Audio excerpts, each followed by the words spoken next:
Hey guys, Eric here with another quick video. Be sure to subscribe for more videos and content just like this.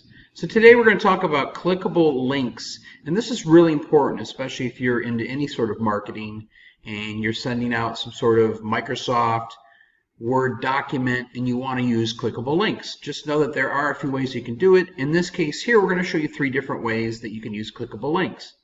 What is a clickable link? Well, it's basically just a link that when clicked on, it's just going to redirect you somewhere else.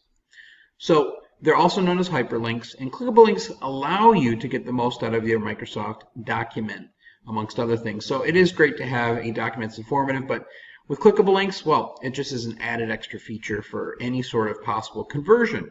So in the first one here, adding a hyperlink to a word, phrase, or sentence. So depending on where you want to add that clickable link, you're going to highlight it, click insert, and then go ahead and click the hyperlink itself to get to where you're going. Let's just show you how this works here. Let me scroll this thing up here. So let's say the word example. If I highlight the word example, go to insert, hyperlink, you can see the text that's displayed is example, but where do you want it to go? In this case here, I'm just putting an address to this site here. Press OK, and now the word example, once clicked on, will redirect me somewhere else. So that's the first example. All right, so in this next example here, we're going to add a hyperlink to a web link. So basically, you're just going to do almost the same thing you did before, because you're going to have to go from the insert part to the hyperlink.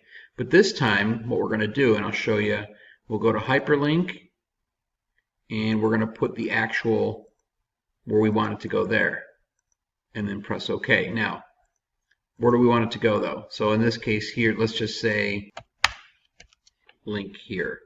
Press OK. And now you've got your hyperlink there that goes directly to a web link. That's the second way to do it. The third way is to embed a picture with a clickable link. So basically, after you decide what picture you want to use, you're going to go ahead and you're going to click on the picture. You're going to go from insert to hyperlink, and you'll notice that you can't put anything here in the text to display, and you will put the address there. You will press OK, and then once clicked on, you'll be redirected from the actual image or picture there. Those are 3 ways that you can go ahead and add a clickable link. Now, if you want to have a copy of this document, I will have in the description box, and you can check it out there to make it easier for you. Thanks again for watching, guys. See you real soon.